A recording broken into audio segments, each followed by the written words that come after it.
Well, we were talking about peer-to-peer interactions in the C-suite, but within the C-suite, I can't think of anyone who probably had a tougher job during this time than chief people officers at companies with significant numbers of essential workers. And so we've got two of those joining us right now to talk about what was difficult about the period we've been through and the path forward from here. Donna Morris is the chief people officer at Walmart, and Sandra Rivera is chief people officer at Intel. Good to see you guys.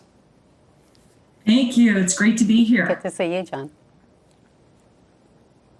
Well, Donna, you pretty recently, as of the end of last year, beginning of this year, moved from Adobe to Walmart. And not only a lot more employees at Walmart, I think still the largest single employer in the U.S., but a lot of essential workers. Every time I see one of these videos about somebody maskless causing issues in a Walmart and the workers having to, compose them, I think about you. Okay, how are you dealing with that? Because that's a human resources issue. How you train people, how you come alongside people when they're dealing with challenges in the workforce. How are you dealing with this essential workforce that's dealing with this really uncommon challenge?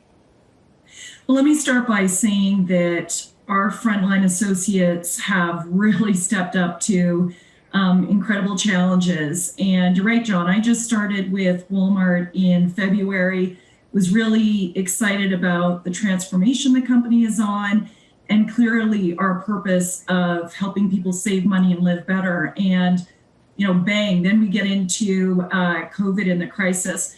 What I would say is, as much as every day is about the well-being of our frontline is also supported by a very sizable campus office associate population. And so it's been interesting hearing some of the other individuals in this At Work Summit, because not all of our associates, in fact, the majority of our associates do not have the what I'll call luxury of taking their job and working remote because they've been in the front line. So tell me, to follow up on that, what are the adjustments, the wellness type accommodations that you think about and you make for a portion of your workforce that doesn't have that work from home option, where we're not talking about work being different because location is different and there's this new kind of flexibility. We're talking about work being different perhaps because of omni-channel being a new part of how retail gets done. We're talking about perhaps new skills, new tools that they'll have to use. What sorts of conversations are you having about how that affects the workforce? Yeah, so let me start with the immediate, what we had to do, and then how that's continued to evolve as this situation continues to be very protracted. First and foremost, it was all about the well-being of our frontline associates. And literally within days of COVID becoming prevalent here in the US, we stood up a COVID emergency leave policy, assuring those frontline workers, if they could not work, if they were feeling uncomfortable or not safe coming into the workplace, they could be protected. We were one of the early adopters of the use of face masks. We came out with a very strong sort of a three mantra. One was all about ensuring that people social distance, so making sure that people stayed 6 feet apart, and making sure people wash their hands for 20 seconds, and then making sure that people check their temperatures. That was sort of the immediate initial was, how are people safe? So the front line, making sure that we had accommodations when people were working in our facilities. For those that were working remotely, it was standing up new ways of working specific around technology and leveraging technology. But probably what you've seen, John, in this period of time is we've expedited our ability to serve in an omni manner. We've launched Walmart Plus. We've aggressively ramped up our delivery, our curbside pickup. We had concierge at Sam's Club. All of that required new ways of working for our front line. And it meant online academies, online demonstrations of how they would really pivot. And we've created new roles in our stores. Now people can scan and go. That means that other associates are becoming personal shoppers. They're actively making sure that our basket of goods, if we're not going to the store, are picked up. And so I believe one paramount aspect of this period has been not only resilience across workforces, but it's also the ability for people to continually learn and adjust. And I'm sure Sandra's seeing the same thing at Intel. Yeah, Sandra, your background is interesting because you were a general manager of a business before you transitioned into the chief people officer role, and the demand for PCs. I mean, Intel had been having trouble keeping up with chip demand even before this hit, and then that demand ramped up, and those workers in those chip fabs are essential, and you're having to shift and figure out how to protect them. How much of a challenge was that? What did you have to do with communication, both with those frontline workers and with managers, in order to get that sorted out? Thank you, John. So indeed, as we've shifted to more remote learning and remote working, the need for computing is ever increasing. And so what we've seen is just a greater demand for the products that we manufacture. And indeed, because it's an essential service, because computing powers the world, we've had to, from the very beginning, keep our manufacturing fabs running. Which meant establishing new protocols for the safety and well-being of our workforce that really needed to continue to come on site, which was our priority. How do we keep our workers safe and healthy while delivering for our customers? And that meant a number of new protocols. If you're familiar with a fab, you know that it's a very safe environment. The air is more pure it's 10,000 times more pure than ambient air. We suit up in what we call these gowns or bunny suits, which makes it a very safe environment. But even there, we had to have different protocols for our workers to ensure that there was the physical distancing, that the common areas were cleaned, and some of the learning that human behavior still wants connection, and so we'd had to institute coaches to help really our workers continue to follow the policies and the guidelines for distancing and for wearing masks and for keeping each other safe. But all throughout that time, we were able to meet and exceed a lot of the customer requirements. We see the need for PCs and for server-based computing, which runs our data centers, which runs the cloud, continue to increase. And we really have, during this pandemic, increased capacity, increased output to meet the needs of our customers. So, as Donna pointed out, many of our employees really rose to the occasion, and we realized that we can do a lot of things remotely to make the frontline workers more safe and to allow them to run the fabs while we run all of the back-end processes and all of the innovation and product development work, really without skipping a beat. Yeah, what about the other things happening in society and culture, particularly the social unrest after the killing of George Floyd? Sandra, how did you communicate? How did your team communicate with the workforce about that? And what sort of feedback did you get? Because it's a contentious issue that workplaces are dealing with at a time when people can't physically be together in the same ways. Yeah, I think this really points to the need for communications and, really just even the theme of this panel around trust and transparency and just the sharing truth and sharing views and listening to understand different perspectives and points of views. And one of the things that we did was institute a lot more listening, a lot more bias for action in terms of what we learned during those sessions, continue to learn during sessions, more communication, back to the point on how do people communicate, how do people interact. It's through a number of different channels. So that includes global webcasts with all employees. It includes podcasts for those that want to consume content that way. Blog posts, short vignettes, short video messages, just all of that communication to really understand where our employees are in terms of their perspectives, their feelings, their concerns, their worries. And throughout all of that, we've been able to really anchor on a number of actions that demonstrate both the commitment as well as the goals that we have to address all these issues around social unrest and inequality. During this pandemic, we just see all of that, the continued uncertainty and worry, the pandemic, social and racial injustice issues, wildfires on the West Coast, the coming elections and the uncertainty around that.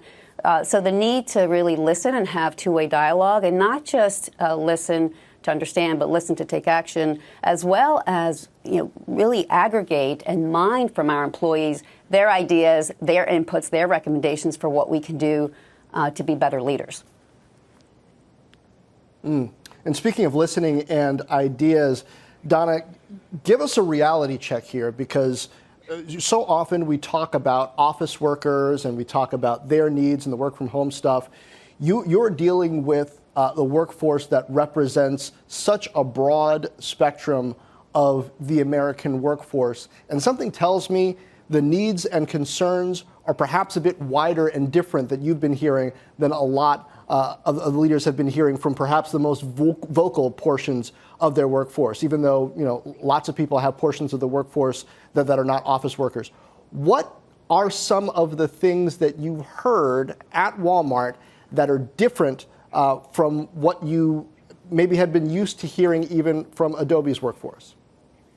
Well, I think let me first start by saying that given our sheer size and scale, we're perhaps more representative of the fact that across the U.S. there are very different views. And coming from tech, I think there, frankly, is one perspective on a lot of things.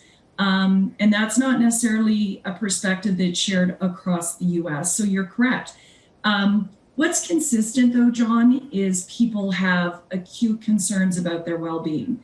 And that is consistent from the frontline worker to the campus office associate. People are really concerned about their emotional well-being. The country is in really a period of conflict, whether it was the terrible and tragic murder of George Floyd, whether it's the uncertainty with the political environment, the uncertainty with the financial markets. And so I would say emotional well-being, physical well-being, people really don't know if they're going to be impacted by the virus regardless. And that is more acute in certain parts of the country because we have had differences in terms of how it's being approached, of course, by different states, et cetera. And then I would say overall, people do have concerns in terms of just what this is going to look like in the future and what the new ways of working are.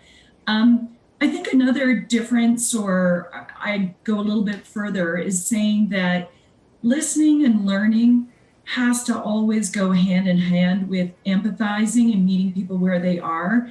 And in the journey that I've been on thus far at Walmart, that's something that I think is truly special about the company, but also reflective that we can make change. I mean, we have likely the largest workforce of Black and African Americans in this country. We have been super active on not only listening and learning, but standing up 4 core system work streams to determine what we can do within Walmart and externally to change this country, frankly, as it relates to racial equality. And so we're focused on education, we're focused on healthcare, the criminal justice system, and the financial system. And one other pivot back, John, to perhaps my prior life, and I should underscore that Walmart has likely more technologists than even my prior software company. But what's different is our focus is so much on the front line and the customer, and the customer is not always feeling heard in even this country at this point in time. So I think it's really important for us to determine what we can do best internally for driving change, and then hopefully share that goodwill externally as well. Huh. Okay. That's And great maybe I could insight. just add Now, one more I want to get point to on a that. few. Maybe you can wrap it in with this as well, because we're getting some questions in from our summit participants, and so I want to put that out there. Feel free to just sort of give your response and work this in also. Sean asks, how do you handle new employees who are early in their careers who need more direction and supervision? How do you bring them up to speed at a time like this? So Sandra, if you can weave that in, that would be great. Sure.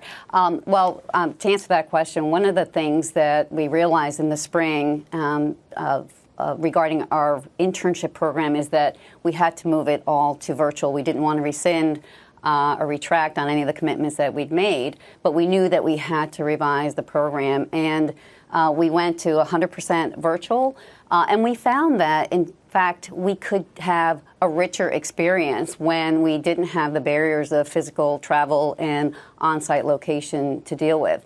We provided additional manager training for managers to be able to onboard those interns. We provided additional training for the interns of what the importance of communications and collaboration and presence and presentation and storytelling skills would be in order for them to be successful, and clarity around objectives and success metrics. But we were able to, over the course of the summer, onboard over 2,000 students and do that successfully. The feedback has been extremely positive in terms of both the opportunities to learn as well as the opportunities to network with executives that might otherwise not have been possible, and to form these cohorts across each other to really collaborate and to team and hopefully work together permanently here at Intel when they graduate from school. And we've taken a similar approach to even other onboarding, executive onboarding, where we have implemented a more deliberate, a more intentional program around how do you get the feel for the company, the culture, the training, the one-on-ones, the building of that internal network. And so far, we've actually done a very good job. We've brought in executives during this time that are here, are productive, are efficient, are effective. But you really do have to program or reprogram what you previously thought was going to happen largely face-to-face now through a remote environment. It can be done. You just have to be intentional, deliberate, and have very clear success metrics as well as feedback loops to tell you what's working, what's not, how do you iterate, how do you pivot. Yeah, there's that idea of initiation that we talked about in the very beginning. And Donna, another question that I think is right along the lines of what you were talking about and some of the ways that Walmart has pushed harder on omni-channel, that blending of physical in-person retail and digital. Lauren asked, what about innovations to reduce person-to-person contact that are needed during COVID? How will those innovations impact the need for jobs in the future? So in Walmart's case, that pickup, that personal shopper, how is the job of the associate changing? How are the training needs, the management needs changing based on what you've had to do here? Yeah, I think what's actually happening is digital is disrupting ways of working all the way from the front line upwards, but they're creating new opportunities. And so one of the larger job types that we've created are really digital stalkers. So think of these individuals as really taking digital pulls from the back of the store to the front of the store to perhaps being delivery or curbside. We used to have a high percentage of our workforce up front, and now it's actually to enable fulfillment and distribution. Similarly, if we look at campus office associates. Digital stalkers with an OCK, not an ALK, exactly, right? Just to make that clear, because I didn't know at first what you, exactly. We don't want to think of it the wrong way at all. But, when you think of actually the use of technology, I'll take our Sam's Clubs. All of our associates use digital devices. They can know exactly what's coming in, what's going to be, what's low in terms of on stock, what our actual even NPS score is. So I look at digital as a great enabler of creativity and, frankly, human empathy. And If more of our associates can be focused on serving our customers, or if they're on campus, if they can be serving our frontline success, the better. At the end of the day, John, I think what all of us have experienced is a rapid period of time of change. We've noticed increased speed, productivity, and innovation. And so there are a lot of good things that are coming out of this time. Whilst I know that we can all look at some of the negative aspects, it's also making us, I hope, more human because it's bringing people together. And maybe that's a really strong message for all of us to think about is how are new ways of working, creating connectivity with each other, whether it be physically in space or digitally. Sandra, quick final thought? Well, I agree that need for human connectedness and the ability to really rally around a mission and a vision. Our vision here is to continue to create world-changing technology that enriches the lives of every person on Earth. Our employees, both the fab workers, the frontline workers, as well as the office workers have risen to that challenge. We see unrelenting demand for computing, and we'll continue to innovate around that mission and live our core values, which are anchored in truth and transparency. Thank you, John. All right. Well, Sandra Rivera and Donna Morris of Intel and of Walmart, thanks much for sharing those insights on the workforce itself and the increased need for good communication and transparency.